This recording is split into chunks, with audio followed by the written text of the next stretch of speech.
Et je veux vous parler d'une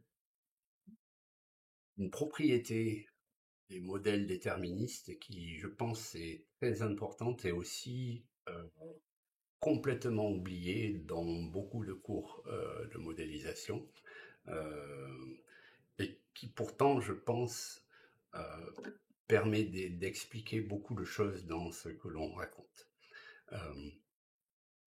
Euh, donc, ce que je veux faire, c'est vous parler du temps de résidence dans les compartiments. Alors, le temps de résidence dans les compartiments, c'est quelque chose d'important, comme je disais, et on va voir ça au travers d'un certain nombre de problèmes. Donc, je vais commencer en vous donnant quelques notions de probabilité, puis vous parler des distributions de probabilité que je vais utiliser dans ce cours. Je vais vous montrer un modèle de cohorte, tout simple, puis un modèle SIS un peu plus évolué que celui qu'on a considéré dans le cours précédent. Parler de comment on peut passer d'une distribution exponentielle à une distribution Erlang, et enfin finir sur ce qu'on appelle les risques compétitifs. Donc c'est notre premier cours vraiment probabiliste dans un sens, mais ce n'est pas un vrai cours de probabilité. D'accord. Euh, je précise. Euh, voyons voir. La première chose sur laquelle je veux insister, alors je me suis fait une petite scène où je deviens plus petit. La première chose sur laquelle je veux insister, c'est euh, pourquoi, pourquoi est-ce qu'il faudrait qu'on considère de la stochasticité dans un modèle. Alors ça, c'est assez facile à concevoir, c'est-à-dire que si vous y pensez, euh, la vie en général, que nous on modélise en tant que biomathématiciens, elle résulte d'un nombre colossal d'interactions entre une variété de processus et un nombre colossal de processus également. C'est-à-dire que si vous réfléchissez à ce qui se passe dans votre corps pendant que vous êtes en train de m'écouter, il y a un nombre absolument phénoménal de choses qui se passent et qui implique un nombre absolument énorme de composés différents.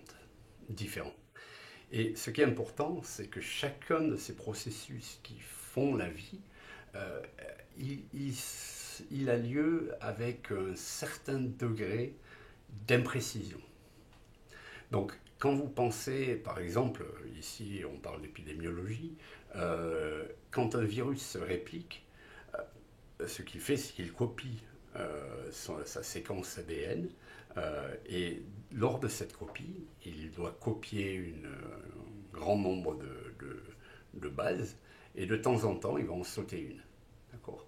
Eh bien, c'est ce qui donne lieu potentiellement enfin, ça donne lieu à une mutation. Est-ce que la mutation se réplique? C'est un autre problème.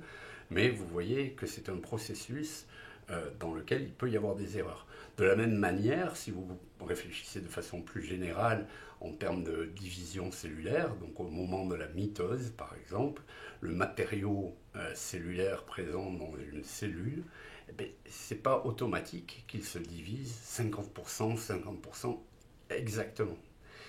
Et comme ces processus se répètent de nombreuses fois, eh bien, il naît une imprécision.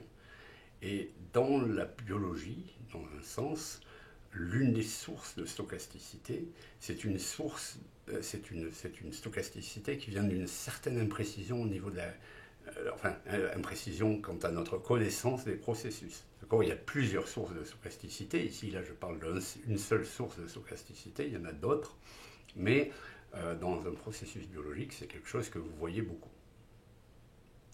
En ces temps de Covid, par exemple, vous pensez au processus d'interaction entre les individus.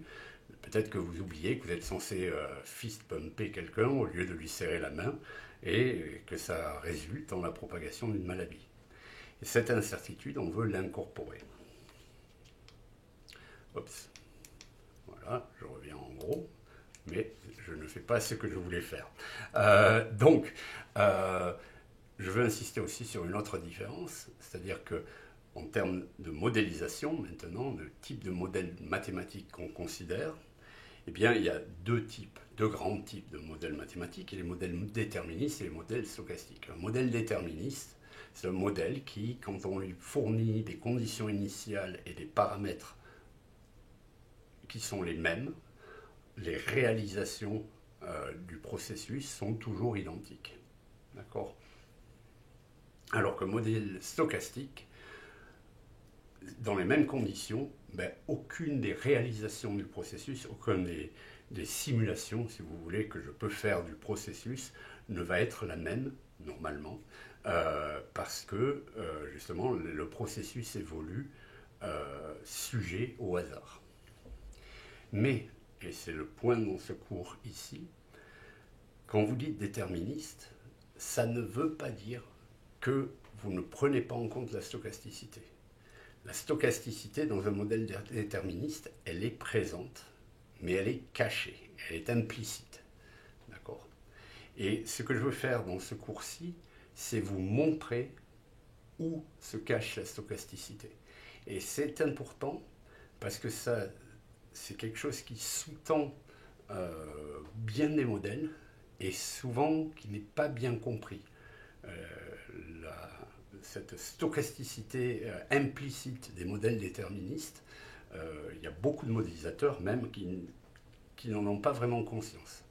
Donc je vais vous montrer de quoi ça retourne, cette histoire. Alors, pour commencer, il va nous falloir un peu de probabilité et je vais donc vous donner juste ce qu'il faut, d'accord? Pas plus, euh, mais on va considérer un petit peu de probabilité. Alors, si vous voulez évidemment plus de détails, je recommande souvent Rényi, bien que Rényi, c'est un livre, ça date du milieu des années 1900, donc c'est dans les années 50. C'est un livre très bien, mais très formel. Il y a un cours PDF en ligne que je trouve pas trop mal par Vélénique. Bon, il y a énormément de sources sur les probabilités. Je pense pas que j'ai besoin d'expliquer ça. Donc là, je vais me focaliser sur le temps de séjour dans les compartiments. Donc rappelez-vous, on a regardé un modèle compartimental. J'ai décrit brièvement un modèle compartimental et ici, je vais m'intéresser à une vision un peu stochastique de ce modèle compartimental de la façon suivante. Je vais considérer un modèle, un système, qui peut être dans deux états, S1 et S2. Et typiquement, je vais considérer que S1 c'est l'état initial et S2 c'est l'état final. Donc, par exemple, j'ai un système qui fonctionne puis qui est cassé, ou un individu qui est vivant puis qui est mort, ou un individu qui est infecté et qui est guéri, etc. Donc je vais considérer un ensemble de phénomènes que je peux ranger dans cette classe, c'est-à-dire que j'ai un système qui soit un individu, qui soit un objet physique, peu importe, mais qui est soit vivant, soit mort, et qui commence le processus vivant. Donc au temps zéro, le système est dans l'état S1. Puis il se passe quelque chose, quel que soit le système que je considère, il y a quelque chose qui se passe. Et lorsque cette chose se passe, le système passe de l'état S1 à l'état S2. Et l'état S2, je ne peux pas le quitter. D'accord, là je considère un système ultra simplifié qui est dans ces deux étapes possibles. L'état S2 est ce qu'on dit absorbant. Une fois qu'on y est, on n'en sort plus. Ce que je vais faire, c'est que je vais prendre ce qu'on appelle une variable aléatoire, qui est une variable, mais qui est probabilisée, disons. C'est une variable qui prend des valeurs aléatoires. D'accord ? Donc, je ne vais pas rentrer dans la définition d'une variable aléatoire, vous la connaissez probablement, et si vous ne la connaissez pas, comme je le disais, vous pouvez regarder un cours de probabilité. Ce n'est pas l'objet ici. Mais je vais prendre une variable aléatoire, je vais l'appeler grand T, et je vais dire que cette variable aléatoire, elle décrit le temps que le système sigma passe dans l'état S1 avant de passer dans l'état S2. Et ce que je veux, le but de mon travail de modélisation en probabilité, c'est d'obtenir un modèle pour T. Alors ça ne va pas être un modèle exactement comme ceux qu'on a vus jusqu'à présent, mais ce que je veux, c'est une description de t, donc de cette variable aléatoire, selon mon système.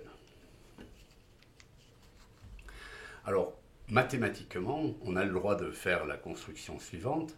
On prend une infinité de systèmes sigma i, on initie tous ces systèmes dans le même état S1 et on laisse évoluer les choses dans le temps.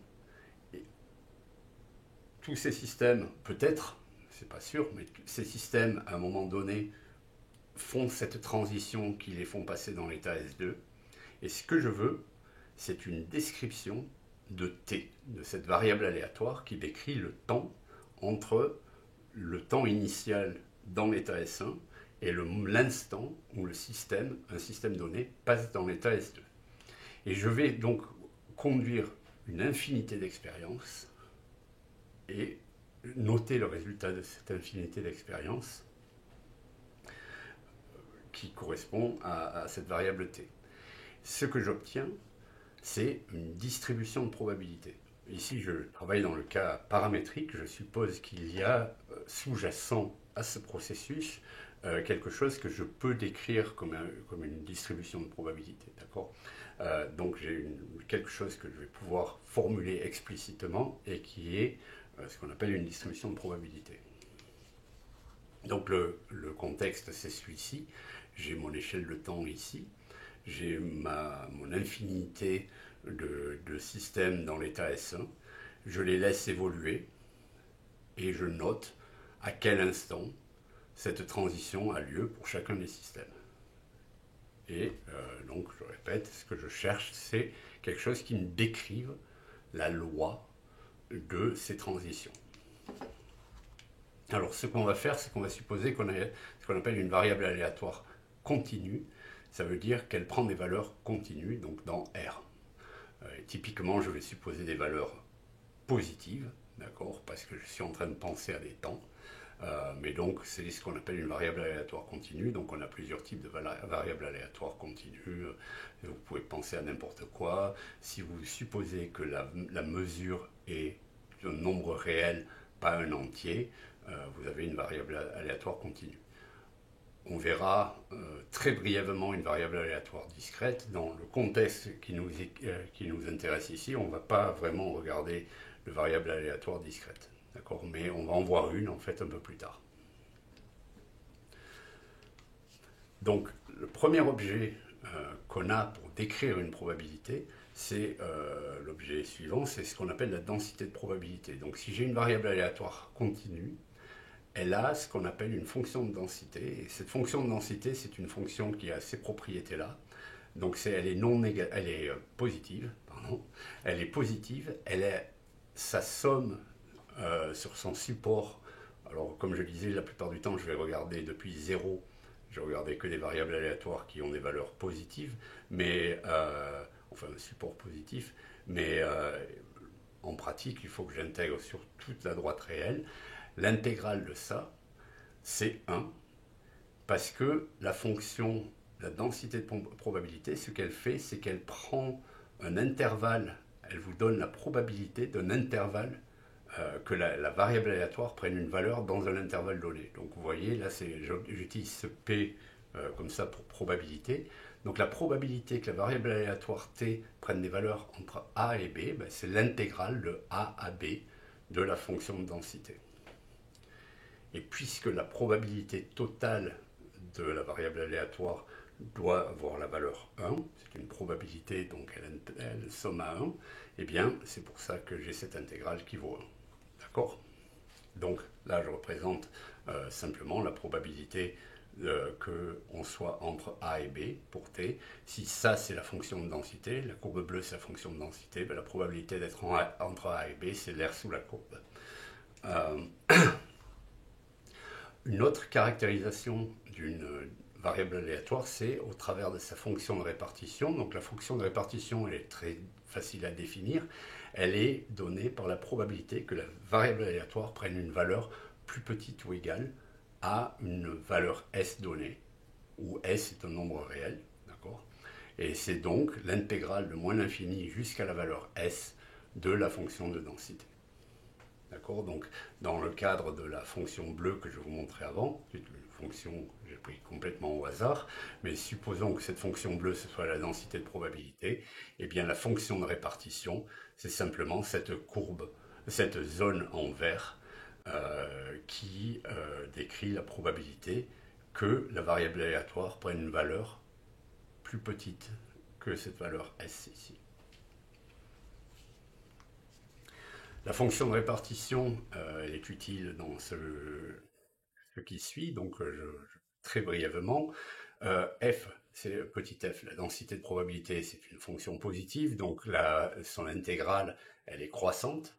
Et puisque c'est une densité de probabilité, elle somme à 1, et donc par conséquent, la limite de f de t, de grand f de t, de la fonction de répartition, c'est 1. Et là, par exemple, j'illustre avec une densité complètement aléatoire que j'ai pris, la bleue, comment la densité et la fonction de répartition sont liées dans ce cas précis-là. Alors, une autre quantité qui va être très utile, c'est ce qu'on appelle l'espérance mathématique, ou moyenne. Euh, donc pour une variable continue, en fait, l'espérance mathématique, qu'on note souvent avec une barre, euh, ou bien E de t, ben, c'est l'intégrale de moins l'infini à plus l'infini de t fois f de t. D'accord? Donc je multiplie la fonction de densité par t et j'intègre ça sur moins l'infini plus l'infini. Alors ce qu'on va vraiment utiliser ici, c'est ce qu'on appelle la fonction de survie. Et c'est encore une autre caractérisation d'une densité, enfin d'une distribution de probabilité. Elle est très facile à obtenir, c'est simplement 1 moins la fonction de répartition. Donc en fait, ce qu'elle nous donne, vous savez que c'est le complémentaire de la probabilité, donc 1 moins la fonction de répartition c'est la probabilité que la variable aléatoire prenne une valeur plus petite que t, petit t, bien 1 moins ça, c'est la probabilité que la variable aléatoire prenne une valeur plus grande que t. Et ça, c'est fondamental dans le processus qui nous occupe. Je me fais un peu de place. euh, Parce que la survie, elle représente le temps de séjour dans un état donné. D'accord? Donc la fonction de survie, elle nous dit quelle est la probabilité que le système vive, disons, au moins jusqu'au temps petit t dans l'état S1, c'est comme ça qu'on va l'appliquer dans notre cas particulier, quelle est la probabilité qu'il vive au moins petit t unité de temps dans l'état S1 avant de passer dans l'état S2. D'accord.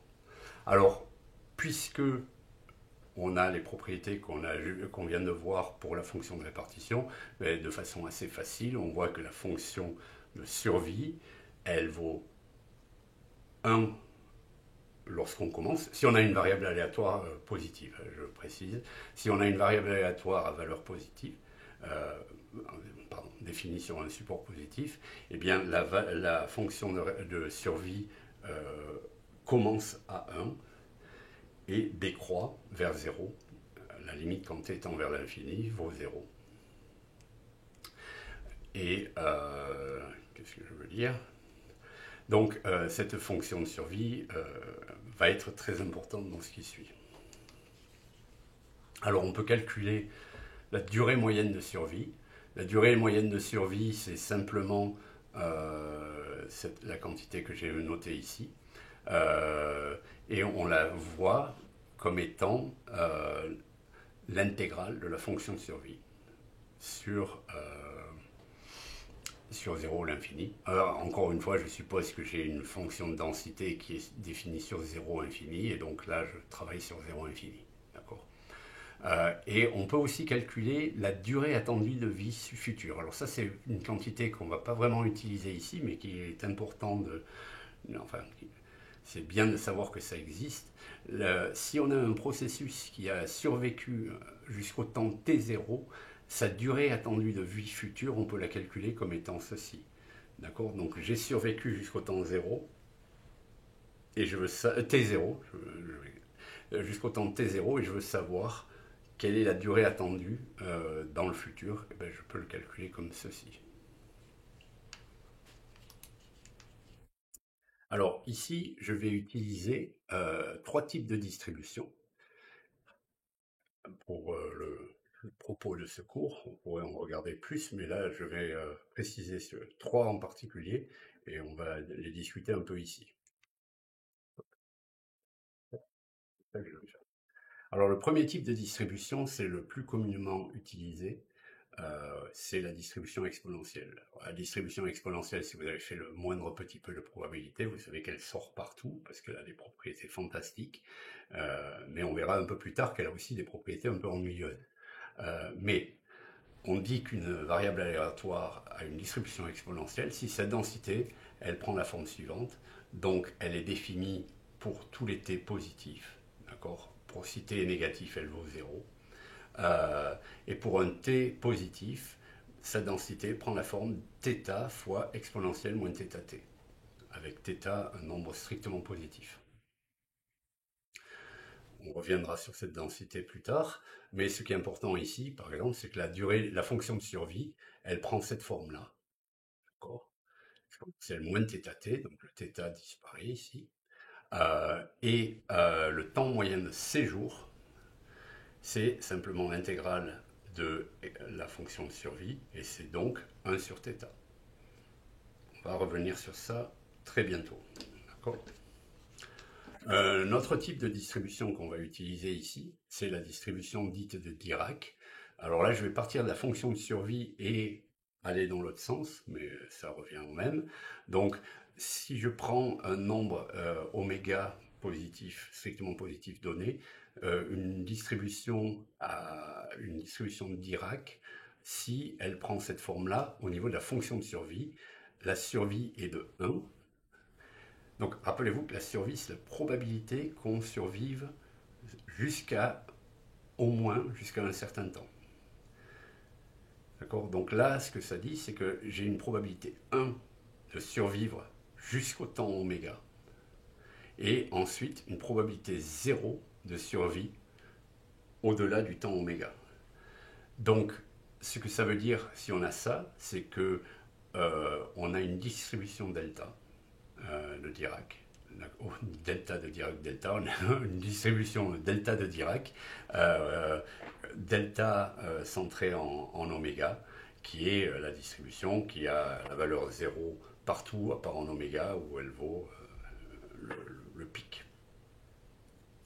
Le temps moyen de séjour dans ce cas, d'une fonction de ce type, c'est oméga.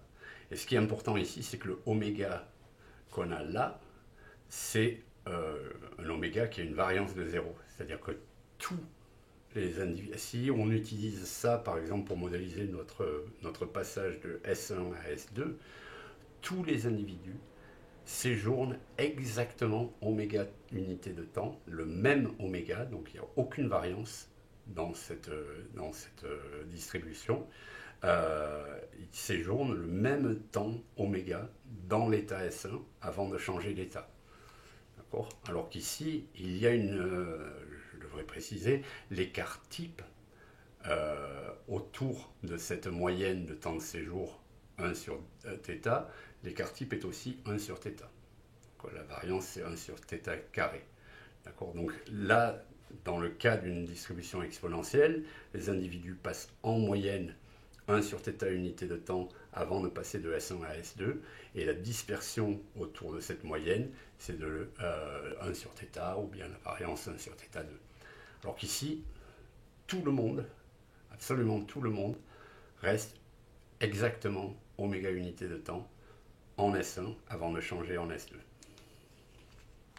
Le troisième type de distribution qu'on va regarder, c'est ce qu'on appelle la distribution gamma. Et celle-ci, j'y reviendrai plus tard parce qu'elle a des propriétés intéressantes pour quand on ira un petit peu plus loin dans le cours. Mais bon, voilà comment elle est définie, vous l'avez là. La distribution gamma, elle a deux paramètres, qui est différent des deux distributions qu'on a vues avant qui n'avaient qu'un seul paramètre. Ici, on a deux paramètres. On a ce qu'on appelle le paramètre de forme, ou le paramètre de facteur de forme, K, et le paramètre d'échelle, θ, ou bien on utilise aussi souvent la notion de paramètre d'intensité, qui est bêta et qui est 1 qui est l'inverse de θ, d'accord? tous ces paramètres sont strictement positifs, donc on noterait que x suit une gamma de paramètres k et θ, et dans ce cas, sa densité de probabilité prend cette forme ici, où le gamma que vous avez ici, là, au dénominateur, c'est une fonction gamma de l'air. D'accord, elle est définie comme telle. Voilà. Donc là, c'est une distribution qui a une expression plus compliquée. Et je devrais préciser que non seulement son expression est plus compliquée, mais les quantités qu'on veut en déduire sont aussi un peu plus compliquées. Donc par exemple, la fonction de survie d'une gamma, c'est donné par cette expression ici, où ici c'est la fonction gamma qu'on a déjà vue avant, et ici c'est la fonction gamma incomplète qui est définie comme telle. D'accord. Alors, une autre propriété de la gamma, ce qui est intéressant, c'est que son espérance mathématique c'est kθ et sa variance c'est kθ carré.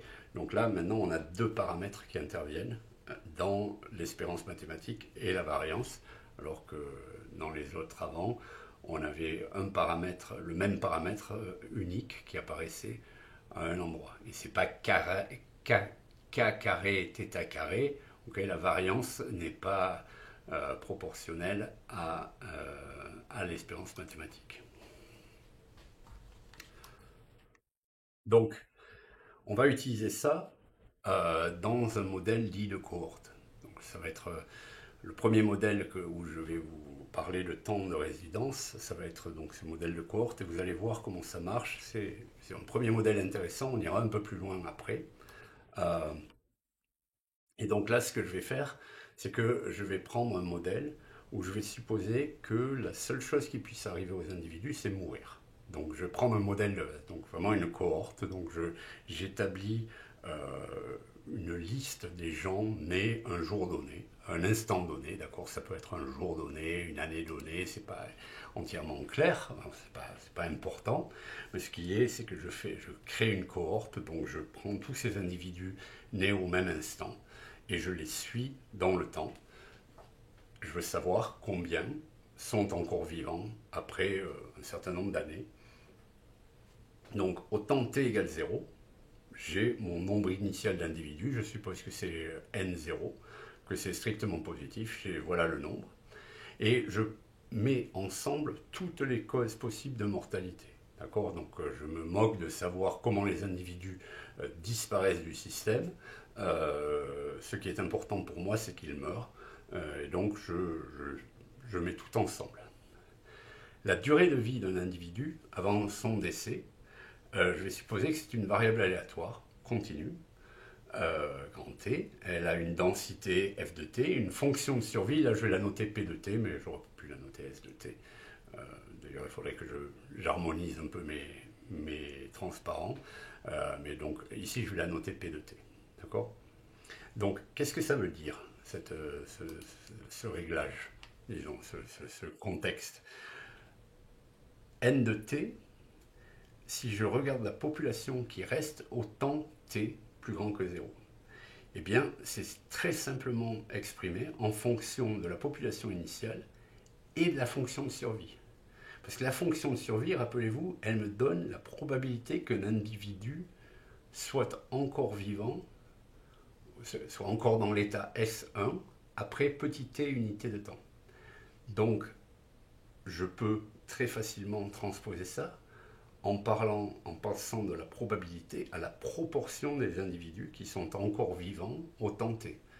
Donc, quand j'écris ceci, ce que je dis, c'est que le nombre d'individus vivants au temps t, c'est le nombre d'individus que j'avais à l'origine, au début de l'établissement de ma cohorte, multiplié par la proportion d'individus qui sont encore vivants au temps t.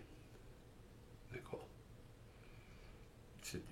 Donc, je sais que P de t, c'est une fonction de survie. Je sais qu'elle tend vers 0 quand t tend vers l'infini. Elle commence à P de 0 égale 1. Donc, au début, à l'instant initial, toute ma cohorte est présente.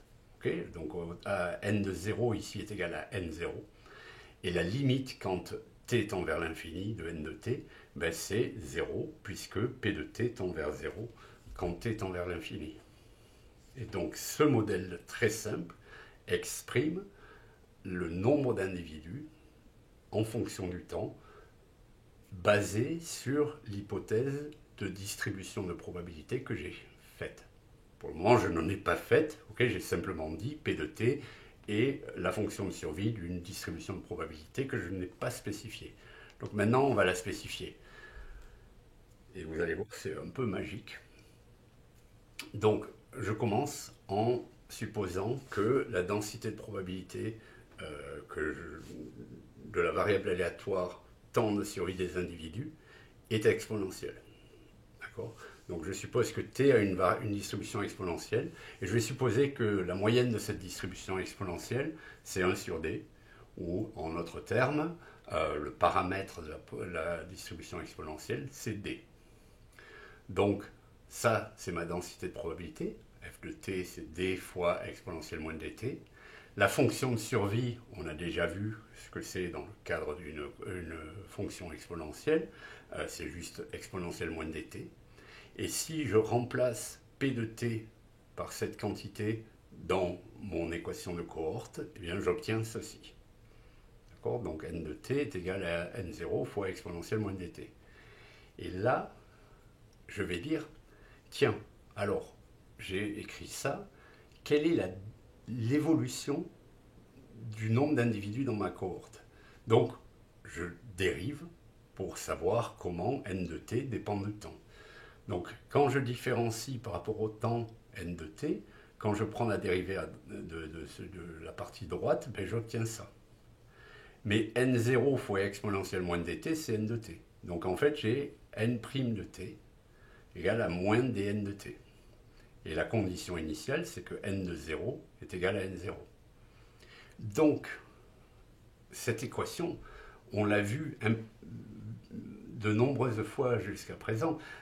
Quand on a mis de la démographie dans le modèle, typiquement, on a dit le taux de mortalité, c'est un taux par capita. Et en fait, quand on a un flux sortant du fait de la mortalité, ben, ça a toujours pris cette forme-là, moins dn. D'accord? Donc, ce que ça veut dire, c'est que ce qu'on vient de faire, c'est qu'on a montré que quand on a écrit l'équation sous la forme n' égale moins dn et n de 0 égale n0, donc cette équation différentielle-là, qui est l'équation pour la dynamique de la population, l'évolution de la population du fait de la mortalité, ce qu'on a fait, c'est qu'on a supposé que l'espérance de vie à la naissance est distribuée exponentiellement. D'accord?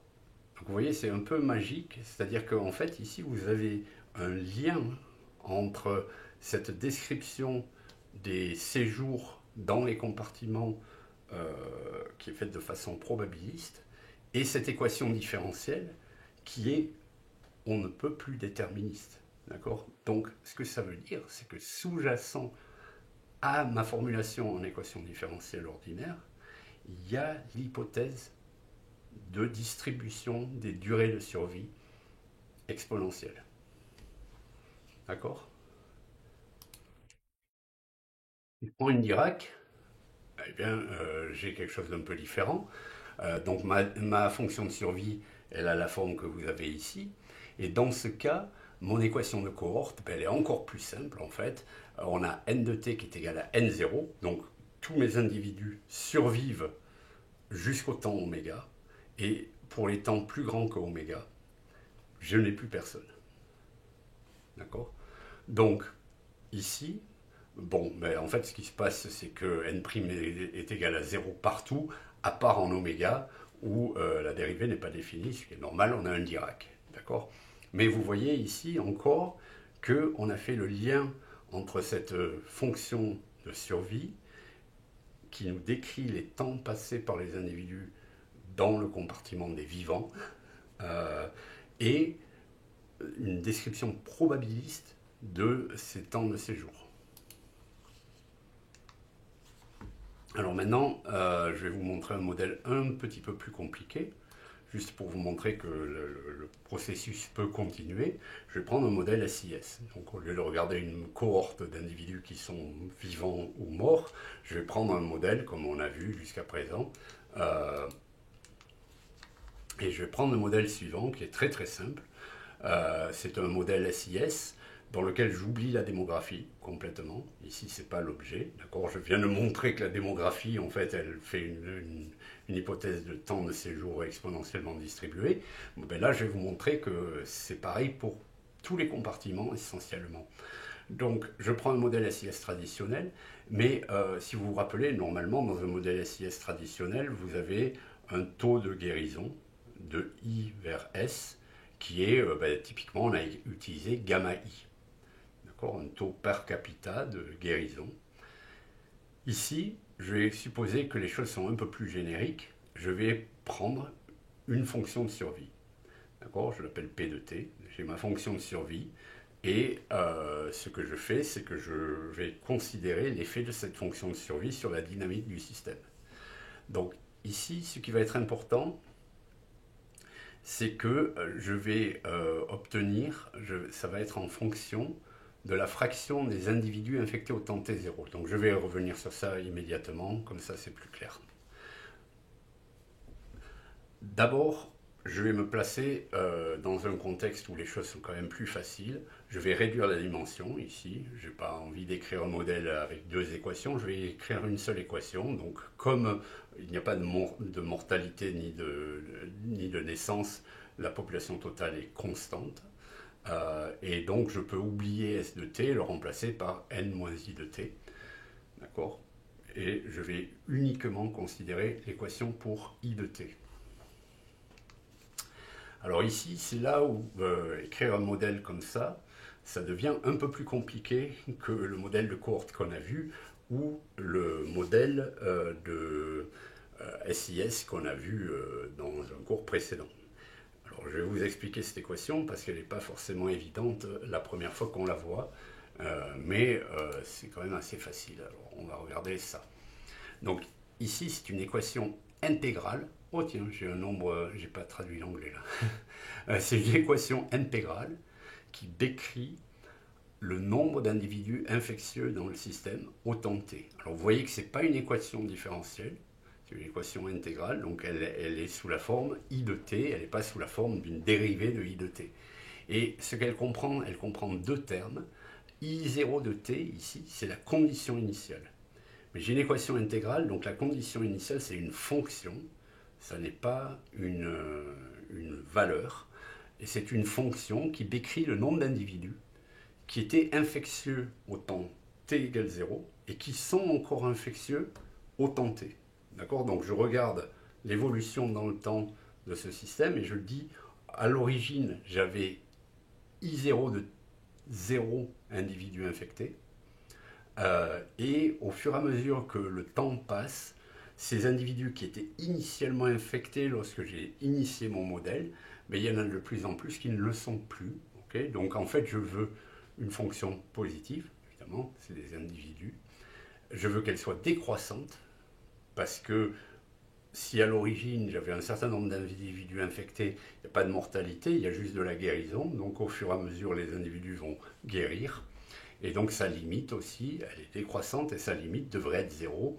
Ça veut dire que si j'attends suffisamment longtemps, eh bien tout le monde qui était initialement infecté au temps 0 devrait être guéri. Et je vais vous expliquer le terme intégral ci-dessus, ici. Donc le terme intégral, on l'interprète comme suit. Le bêta n-i de u, I de U sur N, en fait, c'est bêta S de U. Rappelez-vous que S de T, c'est N moins I de T. Donc, c'est bêta S de U sur I de U, fois I de U divisé par N. Donc là, j'ai pris une incidence proportionnelle. D'accord ?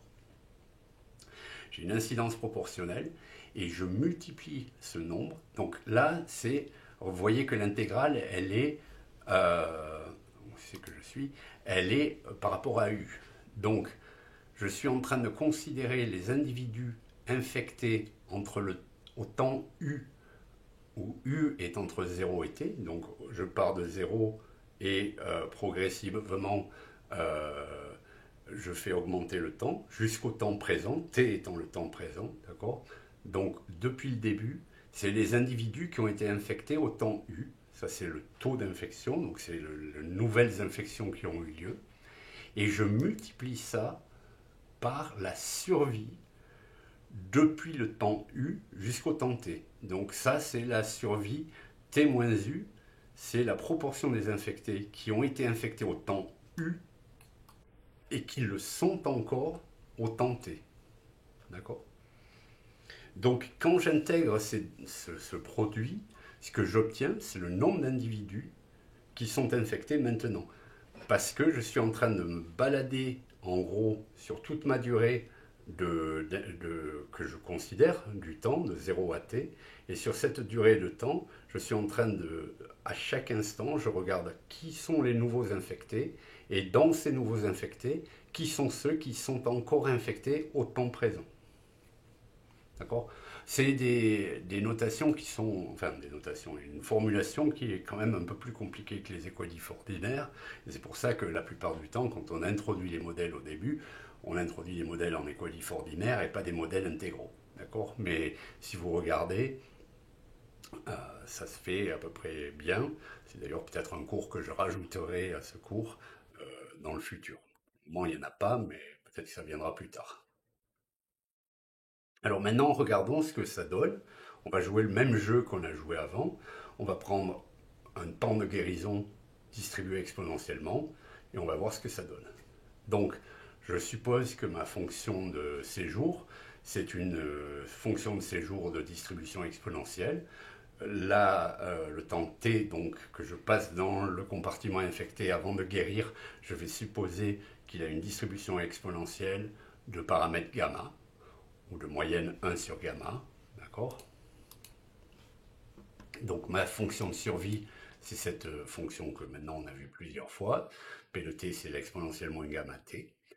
Et je vais aussi écrire la condition initiale. Dans ce cas, elle n'est pas compliquée à écrire. Je l'écris de cette façon-là parce que c'est exactement la survie que j'avais avant pour ma cohorte. Donc ici, j'ai ma condition initiale. Je l'écris sous la forme I0 de 0. Donc combien il y avait d'individus initialement infectés au temps 0, multiplié par la survie. Parce que la survie dans le compartiment I, c'est le même que la survie pour les gens qui sont initialement infectés, d'accord? Donc je multiplie par la même survie, et voilà. Et donc quand je remplace les termes P de T dans l'équation intégrale par ces survies et cette condition initiale, j'obtiens cette équation ici. Je devrais sortir pour pas qu'il me montre le compartiment, le truc pour changer les transparents. J'obtiens l'équation 12 ici, qui est bon, exactement la même équation qu'avant, sinon que j'ai remplacé la fonction de survie ici et dans I0 par cette expression de survie exponentielle. Et maintenant, je fais la même chose que j'ai fait dans le cas précédent. Je dérive l'équation que je viens d'obtenir par rapport au temps. Et après 2-3 manips, ce que je vois, c'est que j'obtiens cette fonction ici, I' de t est égal à bêta S I sur n, moins gamma I, qui est l'équation logistique, pardon, pas logistique, qui est l'équation classique d'infection et guérison que on voit dans un modèle SIS classique. D'accord? Un modèle SIS qui n'aurait pas de démographie et dans lequel l'incidence serait proportionnelle. Bien, ça c'est exactement l'équation qu'on a pour I'. D'accord? Donc ce que vous voyez ici, c'est que l'hypothèse qu'on a fait de distribution exponentielle des temps de séjour dans le compartiment infecté résulte en l'équation différentielle ordinaire classique pour le modèle SIS. Et donc, sous-jacent à cette formulation classique, il y a présence d'un mécanisme stochastique, enfin d'une description stochastique des temps de séjour. Elle est complètement implicite, elle est cachée complètement. Ça n'en reste pas moins un système déterministe, mais dans ce système déterministe, si on arrivait à suivre les individus un par un, eh bien on verrait que les individus un par un, quand on les suit comme ça, on observe qu'ils sont, euh, leur description de temps de séjour est stochastique. Si au lieu de ça, je prends un modèle avec un temps de guérison qui soit Dirac, eh bien, j'obtiens un modèle qui est un peu plus compliqué. Je ne vais pas vraiment rentrer dedans ici. Là, il me faut, je précise que l'obtention d'une expression pour la condition initiale I0 de t, c'est un peu plus compliqué ici. Typiquement, ça demande d'utiliser des arguments type durée de l'infection. Donc, c'est des modèles en EDP. L'une des façons de faire en général, c'est de commencer avec une équation dérivée partielle pour la durée de l'infectiosité. On intègre le long des caractéristiques, on trouve une fonction. Comme je le disais, je mettrai peut-être un exemple plus tard, mais pour le moment, c'est pas vraiment important. Mais bon, on obtient ça. On obtient cette expression ici. Et quand on différencie, on obtient cette fois-ci une équation différentielle à retard. Vous voyez que ici, j'ai I qui dépend de l'état au temps t moins oméga. Donc j'ai une expression qui dépend de ce qui avait lieu avant. Donc c'est une équation différentielle à retard. Je n'ai pas de cours là-dessus pour le moment. Peut-être j'en rajouterai un. Mais voilà l'idée générale. Donc à ce stade, ce qu'on a vu, c'est que le temps de séjour dans un compartiment, ça joue un rôle important pour déterminer le type de modèle qu'on a. Là, j'ai donné deux extrêmes. On a vu un cas extrême qui nous donnait un modèle en équation différentielle. On a vu un autre cas à l'autre extrémité, disons plus ou moins, qui nous donnait un modèle en équation différentielle à retard. On va avoir un ensemble de possibilités qui suivraient les mêmes règles qu'on a vues là, d'accord? En particulier, ce que je trouve qui est très important, c'est que quand vous avez un modèle en équation différentielle ordinaire, quand vous avez un terme de la forme kx, comme on a là, ce terme-là, en fait, sous-jacent à ce terme, c'est l'hypothèse qu'un temps de séjour dans le compartiment correspondant a une distribution exponentielle et a pour moyenne 1 sur k, kappa, ici. D'accord? Donc c'est important. Encore une fois, ça veut dire que à l'intérieur de là, il y a caché un peu de stochasticité. C'est la stochasticité qui disparaît parce qu'on regarde des moyennes en gros, mais elle est là. D'accord? Et bon, comme je dis ici, ces deux cas sont probablement un peu extrêmes. La réalité est probablement quelque part au milieu, mais nous appesantissons pas sur ça. Alors maintenant, ce que je veux faire, c'est aller un peu plus loin et vous montrer comment on peut faire des choses tout en restant exponentiel. Donc pour ça, c'est enfin exponentielle, équation différentielle ordinaire, mais effectivement exponentielle. Donc c'est un petit truc qui est, je pense, très important, qui n'est pas forcément très connu. Là, je vais vous l'illustrer dans un papier qu'on a publié au début de l'épidémie de Covid pour, pour prendre en compte ce genre de phénomène.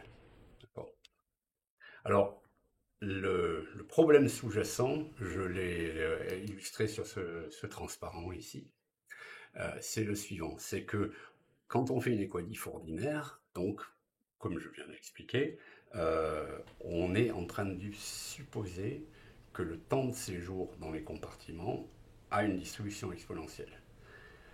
Alors, regardez le schéma de gauche là. Donc là, par exemple, je suis en train de regarder ce qui pourrait être une bonne description du problème si j'étais en train de dire, par exemple, mettons que ce soit le temps moyen d'infection. On sait que souvent au Covid, enfin, il y a eu des mesures qui ont été faites.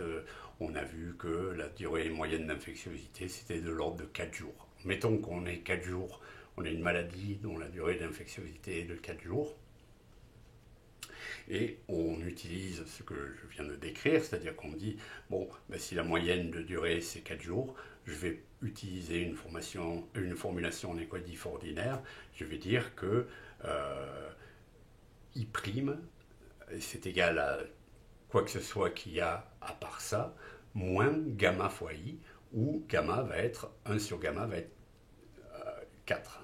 Enfin, gamma va être un quart, donc 1 sur gamma va être 4 jours, pour dire que le temps moyen de ces jours, c'est 4 jours. Et là, je vais attirer votre attention sur deux choses.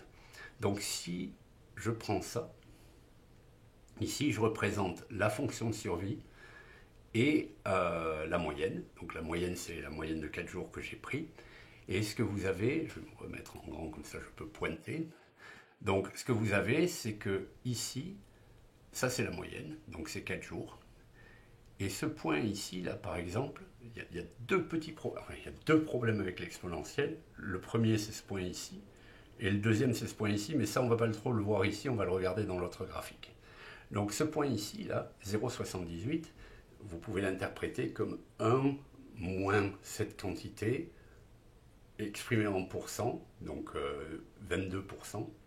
Ça veut dire que ce que ça dit ici, c'est que au bout d'un jour, 22% des individus ont déjà fini leur période d'infectiosité. Donc j'ai supposé que la durée moyenne de la période d'infectiosité, c'était de 4 jours, mais du fait de la nature de la distribution exponentielle, au bout d'un jour, j'ai déjà 22% des individus qui ont fini.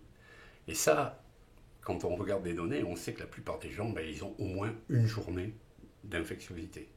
Il n'y a pas 20% des gens qui sont infectés qui ont récupéré en une journée. Le problème est encore plus flagrant quand on regarde donc ce que je donnais avant dans l'exemple de ma cohorte.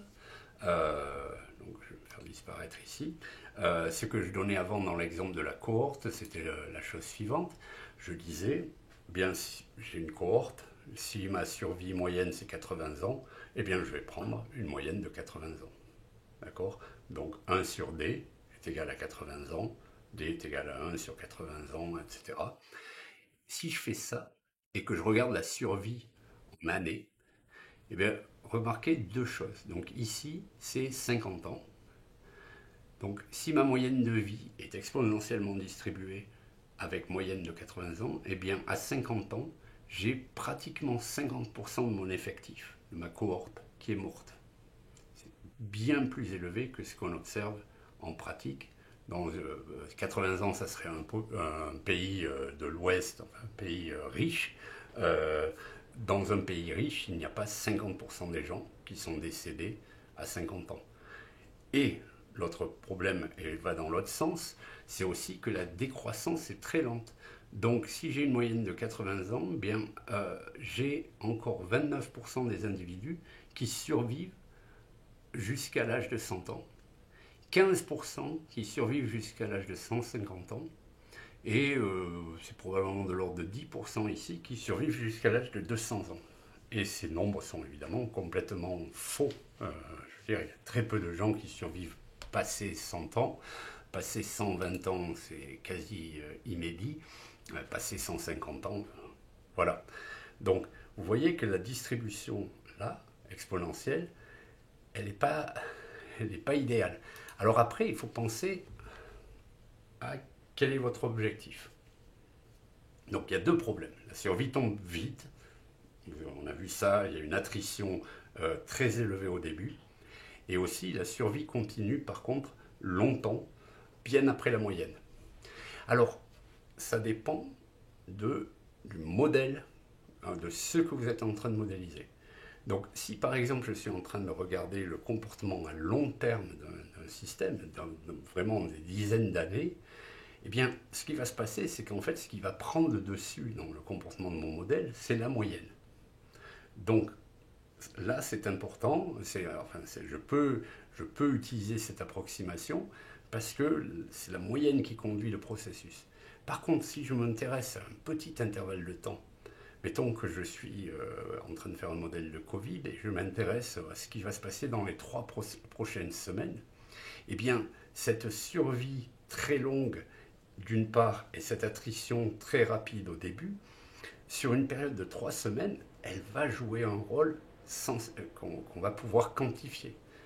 D'accord. Donc sur la dynamique à court terme, ce n'est pas une solution qui est vraiment acceptable. Du reste, il y a un autre problème que j'ai déjà mentionné, c'est que si vous avez une distribution exponentielle, l'espérance et l'écart type sont les mêmes. Okay. Ce qui peut poser un problème. Parce que on a quelque chose où on ne sait pas si on est en train d'observer l'espérance ou l'écart. Alors, une façon relativement simple de corriger ce problème, c'est d'utiliser la propriété suivante. Donc là, ce que je fais, c'est que je prends deux variables aléatoires indépendantes, je devrais dire elles sont identiquement distribuées, exponentiellement distribuées aussi. Il faut que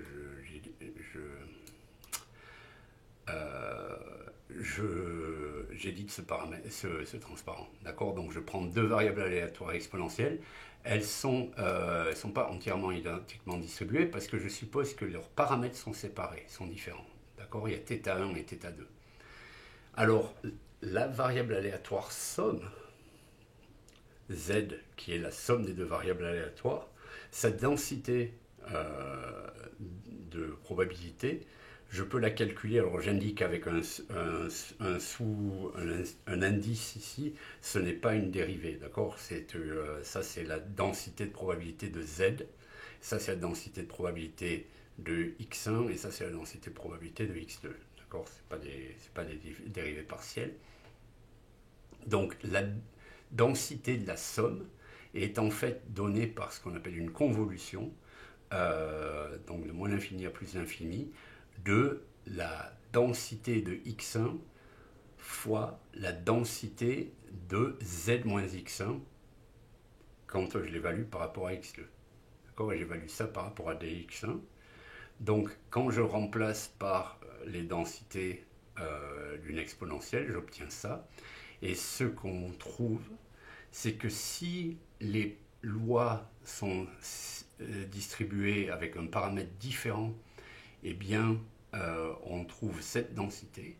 Mais ce qui est important, c'est que si on a la même densité, le même paramètre, θ, eh bien, j'obtiens cette loi ici, cette densité ici. Et il se trouve que cette densité, c'est la densité de probabilité d'une loi d'Erlang, d'accord, de paramètre θ.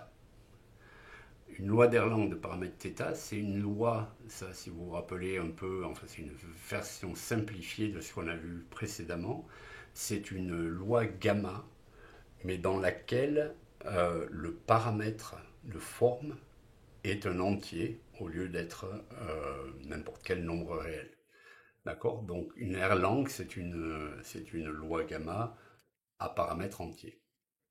Et donc, si on prend la somme de deux variables aléatoires exponentiellement distribuées avec le même paramètre, la somme des deux est une loi d'Erlang avec paramètre de forme k égale 2 et paramètre d'intensité θ. D'accord. Part de deux exponentielles avec paramètre θ, et quand je somme les deux, j'obtiens une Erlang avec paramètre de forme 2 et intensité θ. De façon plus générale, si je prends n variables aléatoires de paramètres θ, alors la somme de ces n variables aléatoires, elle est Erlang, et elle a paramètre d'intensité θ et paramètre de forme n. D'accord. Donc Erlang, elle est un peu plus facile que la gamma parce que le paramètre de forme est entier. Et en particulier, par exemple, on a une forme beaucoup plus agréable pour la fonction de survie. C'est une forme qu'on peut évaluer assez facilement, d'accord? C'est un peu plus simple que les fonctions gamma incomplètes. Donc, et ça vient du fait qu'on a des paramètres qui sont entiers. Euh, le paramètre K qui est entier, d'accord? Donc celle-là, on peut très bien la caractériser. On sait de reste que si le paramètre d'intensité c'est lambda, ben, la moyenne c'est K sur lambda et la variance c'est K sur lambda 2. D'accord? Et alors comment on utilise ça dans les compartiments? Ben, c'est assez facile. Pour expliquer, je vais supposer que j'ai un processus que je veux modéliser et que la durée moyenne de ce processus c'est 1 sur mu unité de temps. Donc si je prends un compartiment, de ce que je viens de vous expliquer, je peux prendre une équation différentielle ordinaire et écrire que x' est égal à moins mu x. Donc dans ce cas, j'ai une distribution exponentielle du temps de séjour dans x qui a pour moyenne 1 sur mu. Voilà, j'ai décrit un temps de séjour exponentiellement distribué dans mon compartiment x de cette manière. Maintenant, pour obtenir une Erlang, en fait, je reprends le processus, je dis, bon ben, mon processus, il doit avoir une moyenne de durée de 1 sur mu, et je vais prendre n compartiments. Et chaque compartiment, en fait, je vais l'écrire de la façon suivante, ça va être une chaîne. Donc, du compartiment x1, on sort au taux, et là, je vais utiliser un taux epsilon, d'accord? Donc, ça veut dire que le temps moyen passé dans x1 est exponentiellement distribué de durée moyenne 1 sur epsilon. D'accord? Mais ce x1, il va se vider dans un x2 qui, lui, va avoir la forme générale. Donc si je prends un terme arbitraire dans cette suite, j'ai xk' qui est l'entrée depuis le compartiment précédent moins la sortie depuis le compartiment en question. D'accord? Et je vais faire n de ces compartiments. Ce que j'ai, c'est la somme de n exponentielle de paramètres 1 sur epsilon. D'accord? Donc le temps moyen passé dans chacun des compartiments, c'est 1 sur epsilon. Mais comme je suis en train de prendre la somme de n de ces compartiments, eh bien, j'ai une Erlang. Et le temps moyen passé dans l'ensemble de ces n compartiments, c'est n sur epsilon, comme on vient de voir dans les propriétés de l'Erlang. Et donc, ce que ça veut dire, c'est que si je prends n sur epsilon égale à ce 1 sur mu que je veux comme description du temps moyen passé dans mon compartiment, j'ai une distribution du temps passé dans l'ensemble des compartiments, d'accord, qui est Erlang, et qui a la même moyenne de temps sur l'ensemble que 1 sur mu. Donc, c'est ce que j'illustre ici. Donc, ça, c'est le cas exponentiel. J'ai un seul compartiment, j'ai un taux de sortie mu x, et donc le temps moyen passé dans ce compartiment avant de le quitter, c'est 1 sur mu. Et ici, je remplace ça par n compartiments avec le paramètre epsilon. Et le temps moyen de séjour, c'est donc n sur epsilon. Et si j'impose que ces deux temps de séjour moyens sont égaux, eh bien le temps de séjour dans l'ensemble de ces compartiments en bas ou le temps de séjour dans ce compartiment simple en haut ont la même durée moyenne, mais celle-ci du haut est exponentiellement distribuée, tandis que celle-ci est Erlang distribuée. Et ça a une importance. Donc là, je vous montre une exponentielle, je ne sais plus quel paramètre j'ai pris, d'accord, mais j'ai une exponentielle en rouge pointillé. Puis en bleu foncé, j'ai une Erlang, mais avec deux compartiments, avec la même moyenne. Donc j'ai imposé que la moyenne était la même sur les deux compartiments, mais j'ai une Erlang, donc une autre distribution que l'exponentielle. Et si je prends 8 compartiments, bien vous voyez en particulier cette remarque que je faisais, si je suis en train de penser au temps, par exemple, moyen passé infectieux, ben, vous voyez qu'ici, j'ai une survie proche de 1 sur quelques jours.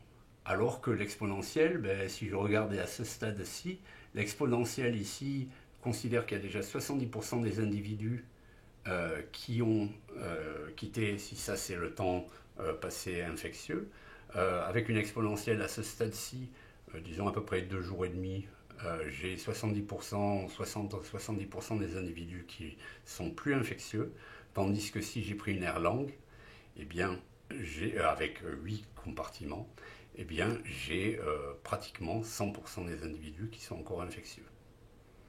Et donc, je peux régler, donc là, je vous montre une exécution d'un programme Shiny.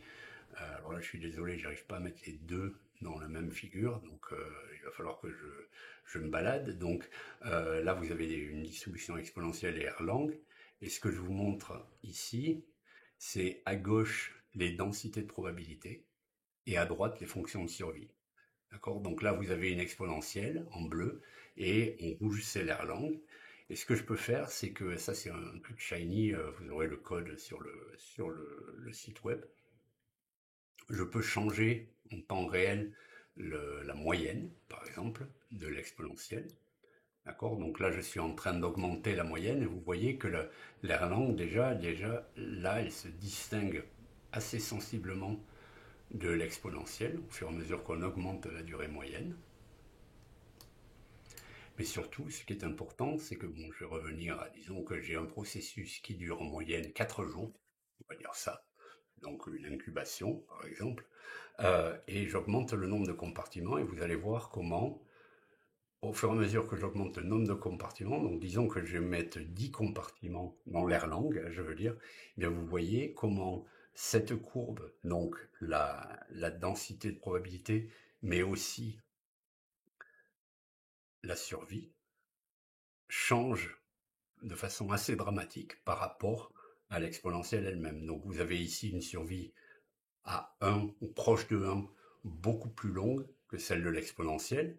Donc à durée comparée ici là, sur l'Erlang, je suis à peu près ici, je suis à peu près à 70% de survie sur l'exponentielle et quasiment 100% de survie sur l'Erlang pour un jour ou deux.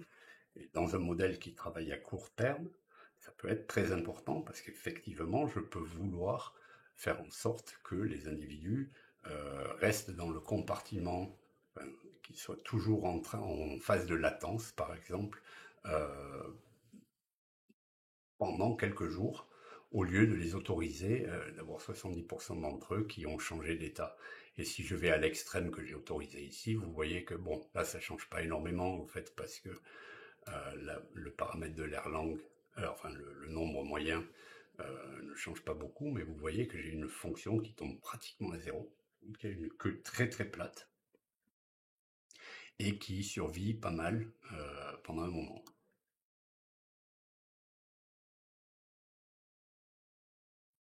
Et la dernière chose dont je vais vous parler, c'est les risques compétitifs. Donc les risques compétitifs, c'est quelque chose qui va nous permettre d'établir une propriété dont j'ai parlé. Je vais revenir dessus très vite. Donc, ce qu'on a vu jusqu'à présent, j'avais un système que je devrais noter S0 et S1, pour être compatible avec ça. J'avais un système dont je disais qu'il était dans deux états possibles. Il était en S1 ou en S2. Et il commençait toujours en S1, mais au bout d'un moment, il passait en S2 et je m'intéressais à la loi de probabilité qui décrivait ce temps de passage. Ici, je considère un système qui peut être dans deux états, qui peut passer dans l'un de deux états. Donc, de la même manière qu'avant, il commence dans un état donné, mais ensuite il y a ce qu'on appelle des risques compétitifs. Il y a deux choses qui peuvent se produire. Un événement de type 1 qui nous fait passer dans l'état S1 et un événement de type 2 qui nous fait passer dans l'état S2. D'accord? Ces deux événements sont indépendants. On ne sait pas lequel va avoir lieu avant, mais chaque système est soumis à ces deux possibilités. D'accord? Donc, je vais soit, au bout d'un moment, passer en S1, soit passer en S2. On appelle ça un risque compétitif, d'accord? Parce que ce sont ils sont en compétition en fait pour affecter l'état de S0. Et on s'intéresse à la survenue du premier événement. Parce qu'en fait, de la même manière qu'on a supposé pour notre première discussion sur le changement d'état, on suppose que ces événements sont absorbants. Donc une fois qu'on est dans l'état S1, on ne peut plus le quitter. Une fois qu'on est dans l'état S2, on ne peut plus le quitter. Donc à partir du moment où on a fait une transition vers S1 ou S2, il n'est pas possible de faire les deux transitions en même temps, d'accord. Une fois qu'on a fait une transition, ben, ça y est, c'est fini. Et on s'intéresse à la variable aléatoire qui décrit le temps jusqu'à l'une de ces transitions. Alors, comme vous pouvez vous douter, en fait, dans un sens, si je décris les deux processus indépendamment, je vais en fait me retrouver avec un minimum, parce que c'est le minimum des variables aléatoires qui correspondent à S1 et à S2 qui vont affecter ce résultat. Mais on va voir comment ça marche. Alors pour le faire, on va regarder ce qui s'appelle le taux d'échec ou le taux de hasard. Donc c'est une quantité qui est très intéressante, dont je n'ai pas encore parlé du tout ici, et qui est quand même assez importante. Et donc elle est définie de la façon qui suit. Je vais probablement commencer avec cette formule-là. Donc c'est la limite quand le pas de temps, l'incrément de temps tend vers 0, de la probabilité de survivre, enfin pas de survivre, la probabilité que la variable aléatoire, que t soit plus petite que t plus delta t, sachant que, rappelez-vous, ça c'est en probabilité, c'est la conditionnement, sachant que la probabilité qu'on a survécu plus que t unités de temps. D'accord. Donc une autre façon de l'écrire, c'est la différence de la survie jusqu'au temps t moins la survie jusqu'au temps t plus delta t. C'est donc la probabilité instantanée, okay, parce que delta t tend vers 0, la probabilité instantanée d'échec entre le temps t et le temps t plus delta t. Donc on a survécu jusqu'au temps t et on meurt, on va appeler ça meurt, on est soumis à l'échec entre ce t et ce t plus delta t. Et en fait, on trouve assez facilement que ce taux de hasard, on peut l'écrire comme le ratio entre la fonction de densité et la fonction de survie, ou, comme l'équation que j'ai écrite à la fin ici, que c'est h de t, donc c'est donné par moins la dérivée du log de la survie. D'accord. Alors ça va, plein d'applications très importantes. D'accord. Je vais donner oralement une petite remarque. Si vous pensez par exemple à la mortalité, ce taux de hasard, en fait, si on regarde un vrai comportement, au début, quand vous naissez, vous avez un taux de hasard qui est assez élevé, parce que la mortalité infantile a lieu. Ensuite, ce taux de hasard décroît, d'accord. Il décroît assez bas, et puis il est très bas jusqu'à, si vous êtes dans un pays riche, disons, jusqu'à 60 ans, 50 ou 60 ans, et puis il commence à augmenter. Parce que si vous êtes arrivé jusqu'à 60 ans, ben, la probabilité instantanée que vous mourriez dans ce qui suit augmente, augmente, augmente, augmente. Et si vous arrivez à 100 ans, par exemple, cette probabilité d'échec devient très élevée. D'accord. Donc il y a tout un tas d'applications très intéressantes, je ne vais pas vraiment passer dessus ici. De cette fonction de hasard, on peut aussi déduire la fonction de hasard cumulé, qui est simplement l'intégrale du hasard, d'accord, de 0 à t. Encore une fois, ça nous donne un autre lien avec la fonction de survie. Donc la fonction de survie, je peux l'écrire comme l'exponentielle de moins la fonction de hasard cumulé. Et donc, ça me donne encore une autre façon de caractériser une distribution de probabilité. Mais ici, on ne va pas s'intéresser à ça, on va s'intéresser au taux d'échec par type d'événement. Donc on va aller un peu plus loin. Le taux de hasard que je vous donnais avant, c'est le taux de hasard global qui correspondrait à ce qu'on regardait au début de ce cours. Mais ici, je vais m'intéresser au risque compétitif. Donc, dans ce cas, je dois définir un taux de hasard par type d'événement. D'accord? Vous voyez que là, j'ai un indice J. C'est la même chose qu'avant, cette définition, sauf qu'ici, j'ajoute que j'ai un échec du fait de la survenue de l'événement SJ. D'accord? Donc ici, ouais, J c'est S1 ou S2. D'accord? Et je peux établir le taux de hasard de par type d'événement. Donc ici, c'est la seule utilisation qu'on aura d'une variable aléatoire discrète. D'accord? Parce que cet événement, ça peut être le premier ou le second, et c'est indépendant. D'accord? Ce qui est important ici, c'est que on voit qu'à tout instant, la somme de la probabilité, elle doit être égale au hasard. D'accord? Donc, ça veut dire que les taux de hasard spécifiques, quand je prends leur somme, je dois récupérer ma fonction de hasard, mon taux de hasard. Et de façon identique, je peux écrire que mon taux de survie, il doit être l'exponentielle de moins l'intégrale des taux de hasard spécifiques. Alors, je vous passe le calcul spécifique, il est pas compliqué du tout. Mais ce que ça veut dire, c'est que ça nous ramène à quelque chose que j'ai déjà discuté, mais je vais le dire ici d'abord. Si j'ai un processus qui est soumis à deux risques compétitifs exponentiels, qui ont des distributions, je ne veux pas dire de paramètres respectifs, pas de distributions respectives, de paramètres respectifs θ1 et θ2. Donc j'ai des distributions exponentielles, paramètres θ1 et θ2.